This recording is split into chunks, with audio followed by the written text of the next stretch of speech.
백은영입니다. 우리 반가운 얼굴이 있습니다. 우리 궤도 씨, 이명 씨와 마이리틀 히어로에서 깜짝 만남을 가졌었습니다. 저희가 이명 씨의 마이리틀 히어로 보면서 뒷모습을 보면서 과연 누구냐? 이명을 만나러 온 사람이 누구냐? 그리고 또 이명 씨가 그 뒷모습을 보고 깜짝 놀랐던 그 등장 인물이었는데요. 자, 여기 2화 기억하시죠? 이명 씨가 진심 누군지 너무 궁금하다. 이쪽에 어떤 남자가 서 있었잖아요. 그래서 가서 깜짝 만남을 했던, 알고 봤더니 이명웅 씨가 즐겨보던 그런 유튜브 중에 하나가 이 궤도 씨가 운영하는 그런 유튜브였는데 주로 우주, 별, 이런 것들에 대한 이야기를 하는 그런 유튜브입니다. 근데 사실 이 궤도 씨가 하는 유튜브 내용이 어려워요. 근데 이명웅 씨가 이렇게 그냥 단순하게 음악만 좋아하는 게 아니라 막 우주과학을 좋아한다는 사실을 이번에 처음 알게 됐습니다. 우리 팬분들 이명웅 씨하고 궤도 씨의 만남 이후에 지금 유튜브를 구독하신 분들 정말 많은데 이거 레알 안 될 거야. 이 궤도 씨가 운영하는 건데 언뜻 봐도 이성의 주조직적 복합체를 느끼다. 그쵸? 과학적 스포 리뷰, 지평 좌표계, CPT 대칭, 저 읽지도 못하겠습니다. 이렇게 어려운 얘기를 하고 있어요. 근데 이런 내용을 이명웅 씨가 또 굉장히 좋아하는 거 보면 이명웅 씨는 이렇게 인문학적인 것만 관심이 많을 것 같으면서도 이런 다른 분야에도 약간 이과적인 부분에서도 관심이 많은 것 같습니다. 근데 왜 제가 이렇게 궤도 씨 이야기를 하느냐. 궤도 씨가 톡파운 25시를 찾았잖아요.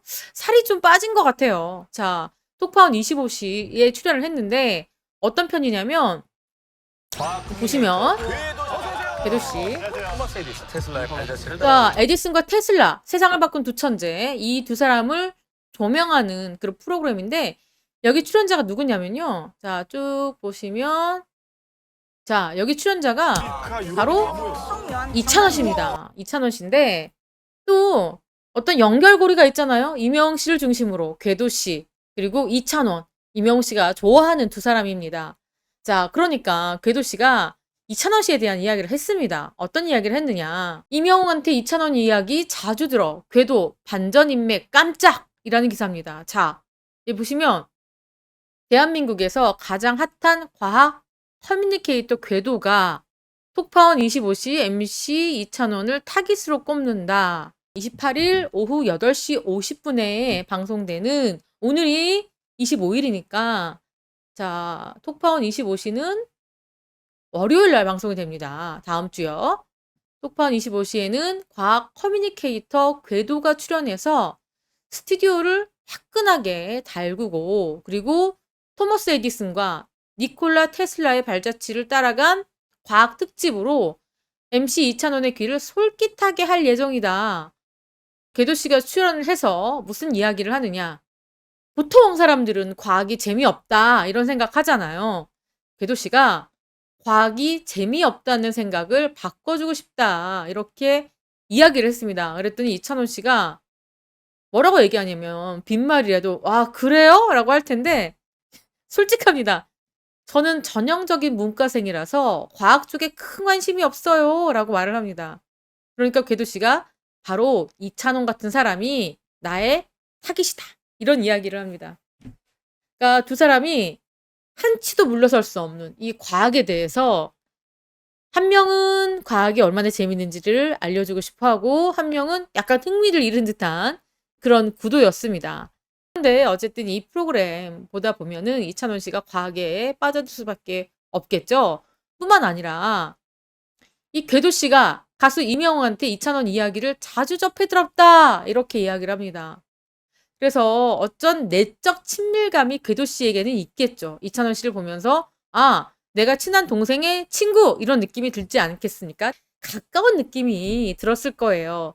그래서 이날 방송을 보면은 궤도 씨가 이명웅한테 어떤 이야기를 들었는지 이찬원 씨에 대한 어떤 이야기를 했는지가 알 수 있을 것 같습니다. 자, 궤도와 이명웅이 친해지게 된 일화에 대해 관심이 집중되는 상황. 자, 마이리틀 히어로입니다. 제가 아까 말씀드린 것처럼 마이리틀 히어로입니다. 이명웅 씨가 이렇게 궤도 씨와 만나서 같이 저녁도 먹고 같이 별을 보러 가기도 했습니다.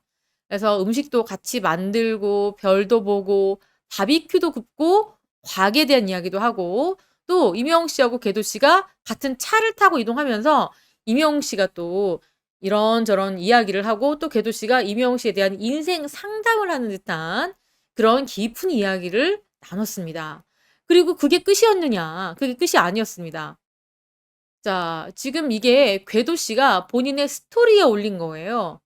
그 이후에도 만나서 두 사람이 이렇게 술 한 잔도 나눴던 것 같습니다. 임영웅 씨하고 이렇게 약속을 해서 술 한 잔도 하고 또 임영웅 씨가 라이브에서 "아 궤도 형님 보고 싶다. 전화 한번 해야 되겠다." 이런 이야기를 한 적도 있었거든요. 그러니까 이 마이 리틀 히어로 촬영으로 두 사람이 인연이 끝난 게 아니라 그 이후에 계속 이렇게 술자리도 같이 하면서 이렇게 이야기도 나누고 또 임영웅 씨가 곡을 쓰는데 어떤 영감을 주는 그런 관계가 아니었을까 싶어요. 또 이 궤도 씨가 유나 씨도 본인을 만나서 사건의 지평선이라는 노래를 만들게 되었다. 이게 어떤 영감을 주는 계기가 되었다. 이렇게 이야기했었잖아요. 사건의 지평선이 엄청난 인기를 끌었으니까 우리 임영웅 씨도 이렇게 궤도 씨를 만나서 이 집에 대한 어떤 좋은 아이디어, 영감 같은 걸 좀 얻었으면 하는 바람입니다. 자, 이게 궤도 씨가 직접 본인의 스토리에 올린 겁니다. 자, 얼마나 임영웅 씨를 좋아하는지 이거 한번 보실게요. 나의 최애 히어로 임영웅 님과 즐거운 시간에 대해서 방영 전까지 공개가 어렵다 보니까 들키지 않으려고 굉장히 애썼다. 완벽한 노래, 큰 키에 작은 얼굴, 잘생기고 상냥하고 예의 바른 분 정도로 알고 있었는데 그뿐이 아니었다. 고작 알려진 그 정도가 아니었다. 앳된 얼굴에 어른스러움이 잔뜩, 말보다 생각이 훨씬 많고 선하기까지 한다. 그런데 이렇게 너무 바르기만 하면 재미가 없겠죠. 인간미가 없습니다. 그런데 임영웅 씨는 장난기가 많아서 너무너무 귀여웠다. 작가님께서 그가 내 팬이라고 해서 당연하게 에이 임영웅 씨가 어떻게 나의 팬이야? 이렇게 장난인 줄 알았는데 누구보다도 나를 더 잘 알고 있더라. 그리고 자, 우리 이 집에 대한 힌트를 주는 궤도 씨. 우주에 관한 곡을 쓰고 싶다고 나에게 말하는 그는 이미 충분히 세상을 과학으로 지켜보고 있었다. 앞으로 이 친구가 만들어갈 새로운 시대가 너무나도 기대된다. 이미 영웅시대라고 부르고 있구나. 궤도 씨가 책도 많이 썼거든요. 참 글도 잘 씁니다. 그리고 이게 해시태그 다른 거 보면 샵 임영웅, 샵 뮤지션, 샵 가수, 샵 음악가, 샵 미스터 트롯, 샵 LA, 샵 콘서트, 샵 KBS, 샵 마이, 샵 리틀, 샵 히어로, 샵 영웅시대, 샵 마이 리틀 히어로, 샵 I'm 히어로. 해시태그를 몇 개를 붙인 건지 모르겠습니다. 자, 이렇게 해서 28일 날이죠. 폭파원 25시. 자, 시간이 언제였더라? 시간이요. 오후 8시 50분에 방송됩니다. 이 방송을 통해서 또 이찬원 씨와 임영웅 씨, 그리고 궤도 씨에 대한 재미있는 이야기를 들을 수 있을 것 같습니다. 지금까지 저는 백은영이었고요. 시청해주신 구독자 여러분, 너무너무 감사합니다. 사랑합니다. 건행.